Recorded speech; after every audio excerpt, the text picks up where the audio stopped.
It's great, huh? 30 years. 30 years.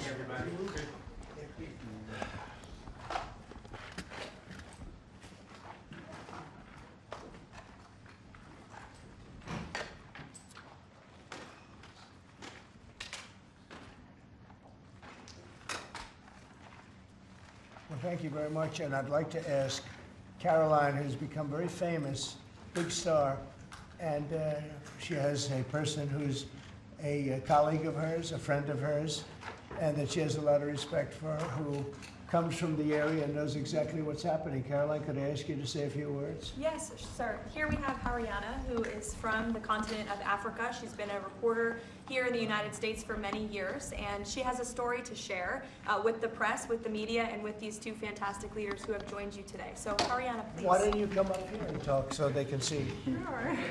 That'd be great. Thank you very much. Thank you, Mr. It's a great honor. Thank you, Mr. President. So, as Caroline has mentioned, President, first of all, I want to let you know that I'm the only African reporter accredited here at the White House and cover for the entire continent. So I just arrived from Congo, Democratic Republic of the Congo, yesterday. I went to see firsthand how the people is feeling and the president's message, President Felix Tshisekedi, about this upcoming peace deal. And let me tell you firsthand what I've witnessed myself. I spoke with the people on the street. I spoke with youth. They know your name. They know that a president named President Trump is working hard to finally bring peace to the country. I saw hope. They have hope now for a better day in Congo. They see what you're doing as a future, better future for Congo. And I had opportunity to sit down with President Felix Tshisekedi for an interview because I want to understand his mind, what he's thinking, his feeling about everything that your administration is doing. And he told me firsthand that for many years, many American presidents overlooked this conflict. They didn't do nothing. Even myself, I cover President Biden's administration. I pressed many times about this conflict. People are dying in Congo. This country has so much potential, but they need help because this war is destroying the country. Right. They never gave me any answer.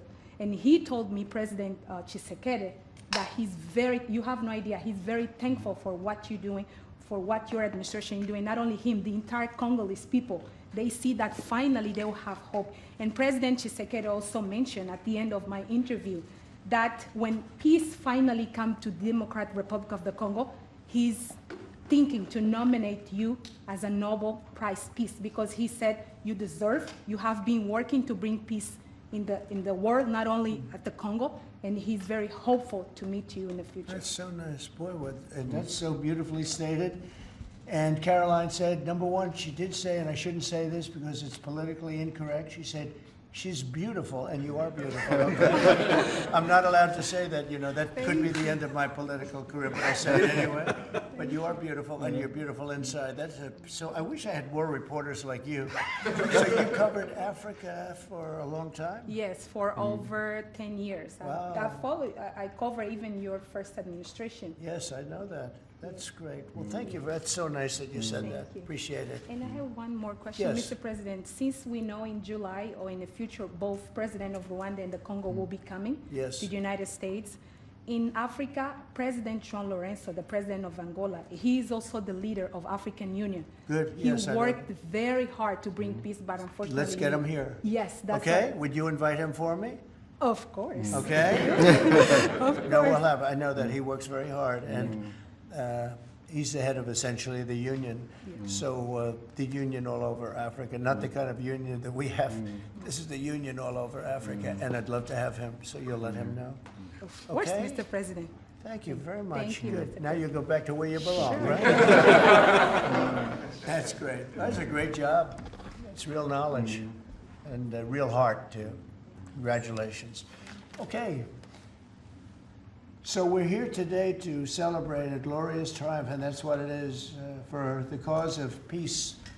And this is a long time waiting, the signing of a historic peace agreement between the Democratic Republic of the Congo and the Republic of Rwanda. The conflict has continued, and it's been going on for many, many years. It's been going from I guess they say 30 years.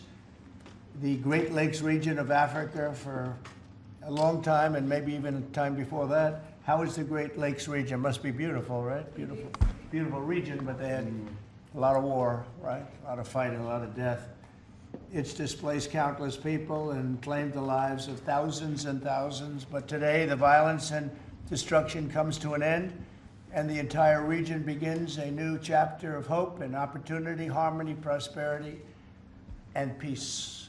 That's been a long time waiting. I said, how long has the war been going? And a friend of mine who's very much involved said 30 years, and at least 6 million people were killed during that period of time. It's incredible.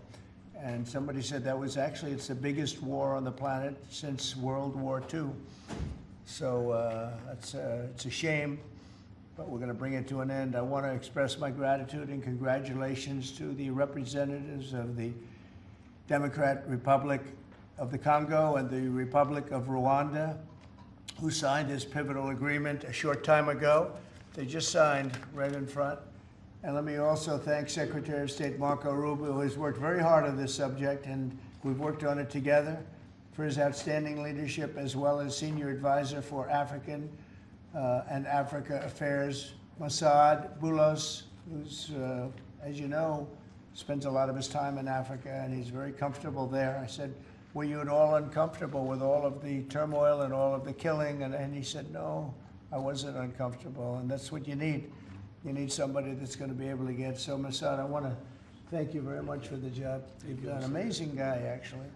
I also want to thank African Union, Qatar, Togo, for working closely with the United States. And I know Qatar was really working hard, and African Union, we just spoke about that. And I look forward to having them representatives here when we do the official meeting, and that'll be sometime in July. And we look forward to it. And you better be here covering it, okay? You better be, we're not going to stand anybody else covering it but you. But this is a tremendous breakthrough. In a few short months, we've now achieved peace between India and Pakistan, Israel and Iran, and the DRC and Rwanda, and a couple of others also. Serbia, you know, was they were getting ready to go to war with a group I won't even mention because it didn't happen. We were able to stop it, but I have a friend in Serbia, and they said we're going to go to war again. And I won't mention that it's Kosovo, but it's Kosovo. But they were going to have a big time war, and we stopped it. We stopped it because of trade. They want to trade with the United States. I said we don't trade with people that go to war. And we said that also with, if you take a look at Pakistan and India, it was great. They have two great leaders, and they were able to stop. They were in the midst of a big fight, I guess everybody saw, and it was going to get very bad. And they are nuclear nations, very powerful nuclear nations. In the months and years ahead, my administration will continue to work closely with all of the parties in this deal and ensure the agreements are fully taken care of, and you're going to do what's in the agreement. We'll say you better do what's in that agreement, right? Because if somebody fails to do that, bad things happen. But I have a feeling that after 30 years, I think after 30 years, you're all set. We are. I think both of you have said that's enough, right? That's enough. Yes. That's enough. You've seen it all. So this is a wonderful day. It's a great day. We've had some tremendous success. It's been a great week between just coming back from a very successful trip, NATO's really pulled together. They have, they're going to spend over $1 trillion a year. Nobody expected a thing like that to happen. And we had the war, as you know. We call it the 12-day war. It was exactly a 12-day war. And we ended up with no nuclear weapons. That's what we wanted. And they were just absolutely blown to pieces, those 3 sites. And there's no nuclear weapons, and hopefully there can be a lot of healing, and the healing is starting. And it's been a really pretty amazing week, and this is one that I really look forward to. This was set up a few weeks ago, and it was something that I really look forward to. If we can do this, and we do that because we have a certain competence that's good, we're able to get people to be peaceful. I think we can do war better than anybody, but we don't want to. And we have the greatest military in the world. They showed that in Iran. Those pilots, they flew for 36 hours. And think of that, and they hit their target. The size of this desk, half the size of this desk, from about 52,000 feet in the dark of night with no moon, zero moon. They wanted it that way. Can you believe it? And they hit, every missile hit exactly half the size of this beautiful Resolute desk. We don't want to talk about it when it comes to rockets hitting it, but half the size of this. And they hit dead center from tremendous heights, going at tremendous speeds. It's amazing. Nobody could do a thing like that. There's nobody has that weaponry, and nobody could do a thing like that. So we had a very busy and successful week. And in addition to that, our economy is doing great, setting records with the economy, and a lot of other good things happening. But this is about Congo and Rwanda. And I'd like to ask, if I might, would you say a few words before we introduce our guests, please? Sure. Thank you, Mr. President. Yes. So, under your leadership, Mr. President, and the full support of Secretary Rubio and the entire team at the State Department, we engaged with the two parties in early April, and within 3 weeks, they signed the Declaration of Principles. And now, within about 2 months from that, we have signed today the final, this is actually the final peace agreement. You know, many people were wondering if this is preliminary. No, this is the actual final peace agreement that they've signed today. You've also expressed interest in inviting the heads of states to the White House for a signing ceremony. So there will be some other additional agreements that will be signed. In addition to this, which will become known as the Washington Accord with regards to the Great Lakes region. That's great. There are some Why economic... not the Trump Accord? If you wish. I'm only kidding. That'd be headlines. I think that's a great thing. Washington Accord. Beautiful. And there's an economic aspect as well that is extremely important for both countries. They have also worked, last week we finalized the regional economic integration framework, which both countries will be signing at the White House here during that ceremony. And That's going to be a great ceremony. Absolutely. Right? We're going to make that a great ceremony and bring other people that were involved, some other people. Besides the gentleman we talked about who we know has worked so hard. If you think there are other people that are deserving, let us know. Okay? Sure. And there will be some bilateral agreements. We're negotiating a minerals deal with the DRC for critical minerals. Many American companies have shown interest in investing in the DRC, and these we're talking about long-term investments. Same thing with Rwanda. Many American companies have shown interest, and not only in mining, but also in the midstream and downstream, which will be the processing of minerals. We're also working and supporting the Lobito corridor, which will help building the infrastructure.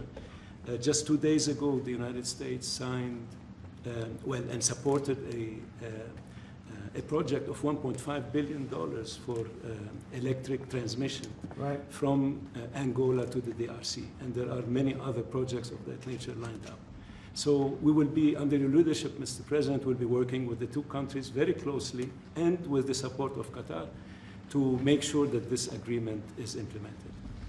And a lot of our companies are in both of these countries now, especially since we've been getting along so well. It's probably the way we were brought together, and we have a lot of our big companies are there, between rare earth and all of the other things that they do in Africa, which is very greatly expanding, especially in these two countries.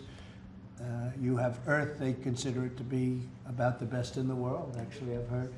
So we're doing a lot of different things, and it's all going to bring everybody together. That's how this all began, I guess. But the big thing is, the big thing for me is there's really only one thing, and that's getting a peace treaty with two countries that have been fighting for 30 years. And I want to thank you all. Will, if you could, Yes, sir. you could bring the letters over. Of course, sir. So in front of you, as you said, sir, these are the actual agreements that were signed respectively by the foreign ministers of the Democratic Republic of Congo and Rwanda earlier today, witnessed by Secretary Rubio. We've also prepared for you two letters. This is to President Paul Kagame of Rwanda, expressing your appreciation and congratulations for everything that's happened already, and of course inviting him to Washington for, as Dr. Bula said, what we hope will be the Washington Accords. finally setting the terms for peace and prosperity in this region, hopefully for a very long time. That's great. That's beautiful. Very important. We're going to put a picture in there, right? As soon as this is over, they're going to put, we have a fast-moving photographer, Dan. He's going to put a nice picture of us here. Okay. Thank you. That's for you. And, Thank you very and much. this is a letter to President Chikisade of the Democratic Republic of Congo, again congratulating him on settling this long-running war and inviting him to Washington, D.C. for the final conclusion of the agreement, hopefully soon. That's great.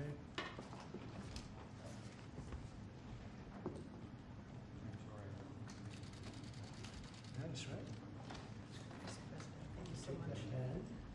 You take that pen. Thank you very much. Okay. So I'd like to ask JD to say a few words, our great Vice President, and then Marco, and go ahead. Great. Well, first, let me welcome the foreign ministers of Rwanda and Congo. It's great to have you in the Oval Office. And second, let me say congratulations to the President, to Secretary Rubio, and the entire team. I think for the people of these two countries, they should know that the United States is committed to the pathway of peace. But to my fellow Americans, this is really a celebratory moment. This is a big moment for our country because under the President's leadership, we've taken what was 30 years of killing and war, the worst war in terms of death count since World War II, and now we're on a pathway to peace. And so if I think about what I know about these two countries, for 30 years, pretty much the entire time that I can remember these two countries being in the news, much of the story has been about them fighting one another, about them killing one another, and now we can look forward to a future where my children will look at this moment as the beginning of a new story, a story of prosperity and of peace. So thanks to the President, congratulations to the entire team, and to my fellow Americans, we should all be really proud because it's amazing what active presidential leadership can accomplish when it's geared towards peace and prosperity, and that's what we have in the Oval Office right now. So great job, sir. Thank you very much, JD and Marco, and then we're going to ask the two principals to speak. Yes, sir. Mr. President, first of all, thank you. When I first came on this job a few months ago, you made it very clear that the priority of this administration under your leadership was going to be the pursuit of peace. And from day one, whether it's been in Ukraine and Russia, whether it's been Pakistan, India, whether it's been Iran and Israel, and in the continent of Africa, your priority's been on peace. And today we see this come to fruition. It's sad. Wars get a lot more attention than peace. But peace is harder than war. A lot harder, and I want to congratulate both of the leaders here and their respective presidents for choosing the harder path, which is often peace, than the easier path, which sometimes is war, as costly and as bloody as it may be. And I echo the Vice President's statements, and that is that Americans should be very proud that the #1 voice for peace in the world today is our president, your president.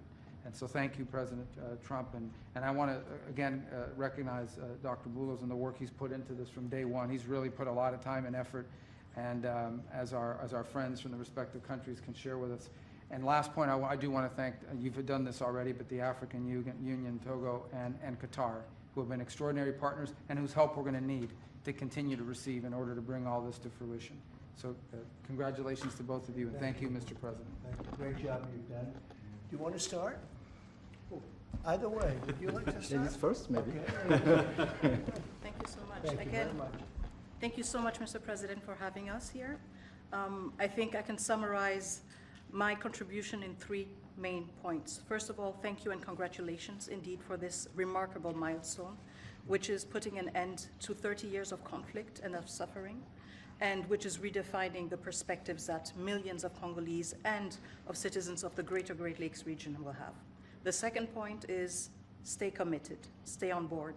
We need the United States to make sure that this agreement holds and that you hold us accountable.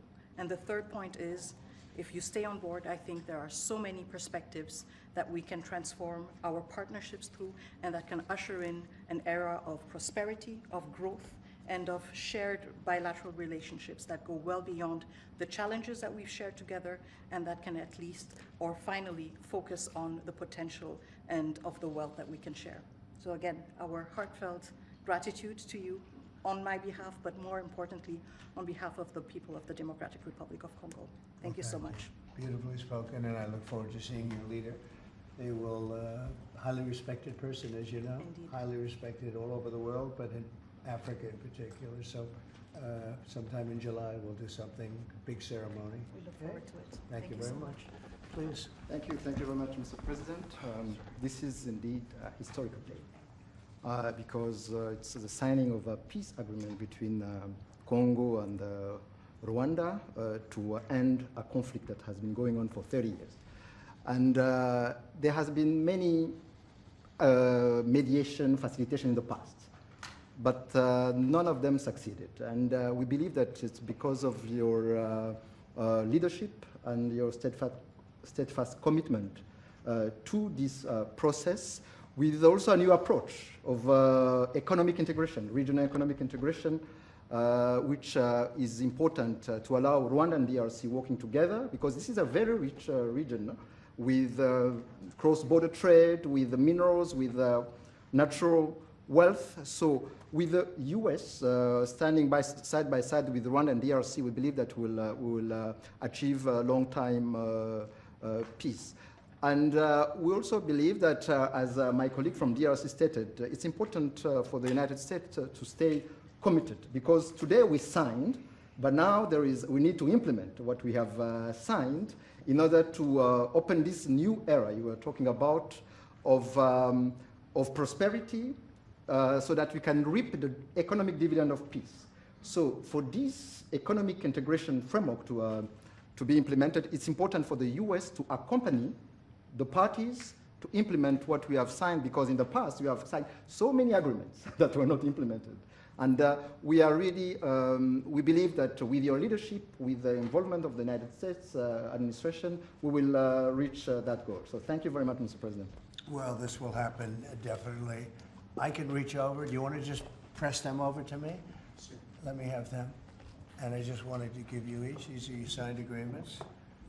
And we'll make sure that you follow through. We'll make sure you follow through. Yeah. We'll make sure that you follow through. Okay, that's for you. Thank you. And we have one other thing that we're going to give, that we give to special people only. It's a coin. Thank you. And I hope you do that. I'm going to give you a second one for your leader. Oh, cool. Thank you very much. And likewise, we'll do that. These are serious coins. You don't want to lose them. You'll be very. I think that your reporter from Africa should get one. What do you think? Is she allowed? I saw. I think yes.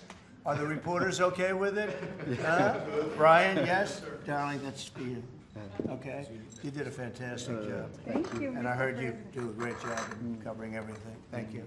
And Mr. President, we actually have the pictures that you took earlier Oh, of let the me foreign see that. ministers here already. Thank you so much, Mr. President. Thank you. Let me see that. They're in this folder right here, sir. Okay, this one? Yes, sir. Oh, they look better than me. I don't like it. I don't like it. That's beautiful. That's very good. We have a good photographer. Beautiful. That's great. You better, I'll tell you, you better do the job here. We're going to come down hard. It's beautiful. Thank you very much. So we'll put them in. That's for you. I can do that. Okay. That's for you. This is for the Congo. And what is it? For the Congo. Yes. The peace. Okay. That's fine. Let's see, do we have two of them? I think so. He wouldn't give us one. He would have made a big mistake. Isn't that nice? That's for you. That's for you. Thank you, Mr. President. Thank you very much. And you're all set, and this is for you. You're going Yes, to get it is. this. Good. Might as well hold it. Thank you so much. Thank you very much. Good luck. Thank you. Do you have any questions? Yes, sir. On the subject, sir. Not Canada. This is about Canada. Why not? Why not Canada, by the way? Why? I mean, Because this is about a different subject right now. This is right now actually a much more important subject. We just ended a war that was going on for 30 years where 6 million people died, so don't ask me a trade question on Canada. Mr. President, Kara Castronova from Lindell TV. Now that your administration, and congratulations, has secured peace in Africa to a bloody, horrific war that's gone on for decades and no other president could do it, do you think the mainstream media will finally... I love her, I'm telling you. No other, but you're right, no other president could do it. They tried and they didn't even try, I don't think. I don't Could have think, tried harder. I actually don't think they tried. Do you think Biden tried? He didn't know he was alive. Do you think the Go mainstream ahead. media will finally give you credit where credit is due? No, the media will never give me credit, but the people give me credit. That's why I'm here. The people didn't give me, that's why we're here in a landslide. We got all 7 states, we won the popular vote.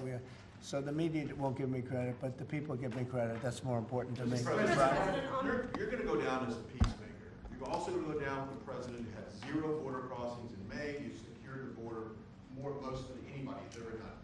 But I don't know if you know this. You're on track right now to have the lowest murder rate in history in this country.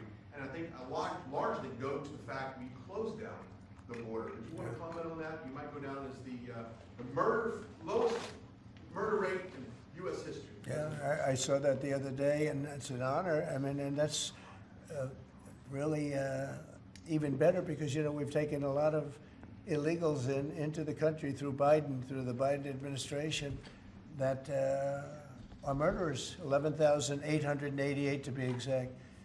And many of them are now gone. We got rid of them. They're back where they belong.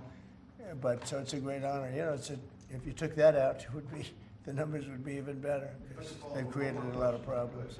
You Truth Social earlier about getting money to the air traffic controllers and the big, beautiful bill, which hopefully, praise God, if we get this thing signed. What does that mean to that industry that have been suffering the last couple of years, quite a decade of being underfunding? How that changed the safety of air travel? Well, they've underfunded the airports for years, and I started the process of getting it completed in terms of the equipment necessary to land the planes, where the planes, like the helicopter accident with the plane, would have never happened if they had the right modern equipment. It would have been, bells and whistles would have been going on all over the place. And I had that all set, but when I wasn't here, they totally dropped it. You had a terrible head of transportation. We have a very good one now, Sean Duffy. But you had Buttigieg, and he didn't know a damn thing. He'd ride to work on his bicycle. He didn't know what the hell was going on. He was terrible. So he totally dropped that. It was a project that should have happened, and I was all set. But we had a very sad experience with the voting, and so we didn't get to do that. But now I'm doing it, and we're going to have a great system. And it's funded partially by the bill. It's the initial funding is by the bill, and then it gets to be funded. The rest of it comes a little bit later as we build it out. But we're going to build out the best in the world. We have the best companies in the world. A couple of countries have very good systems. In fact, I noticed when I was landing, my pilot often would use the system of another country, and I said, "What are you doing that for?" He said, "The United States system is so bad." So we have the best companies that do that in the world bidding.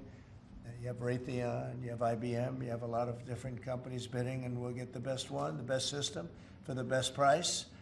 And they're going to go to town and give us a system that will be better than any other system in the world. And you won't have planes bunking into each other at 35,000 feet.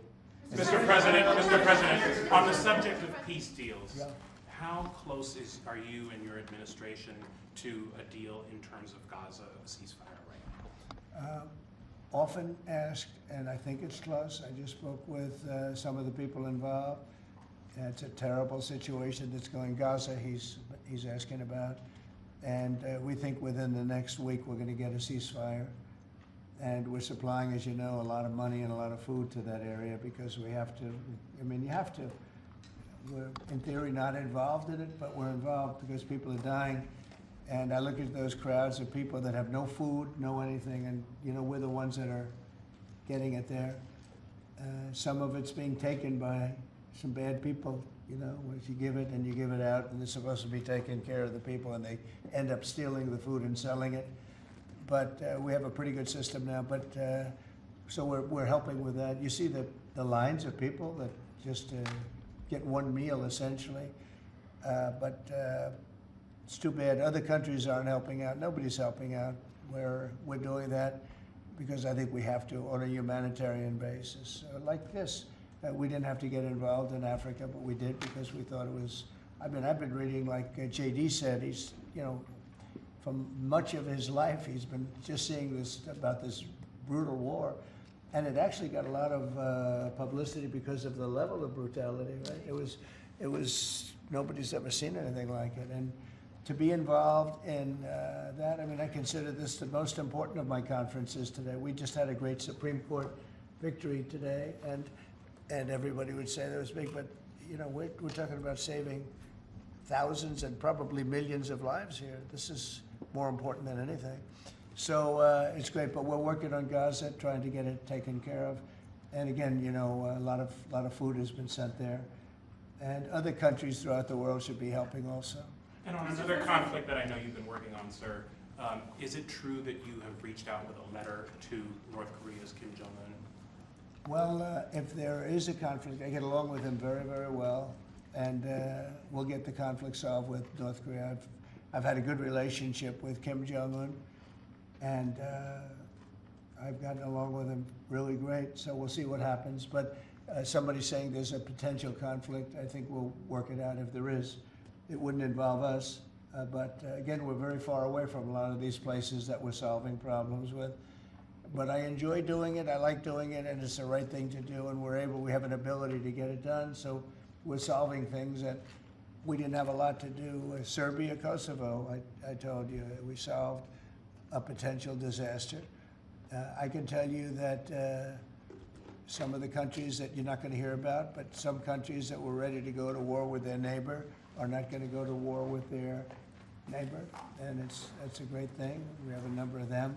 But I'm very happy about India and Pakistan because they actually have nuclear weapons. You know, when you talk about Iran, they were trying to get it, but India has nuclear weapons, Pakistan has nuclear weapons, high-level nuclear weapons both, and getting that solved was really great. We did it through trade, so it was a great thing.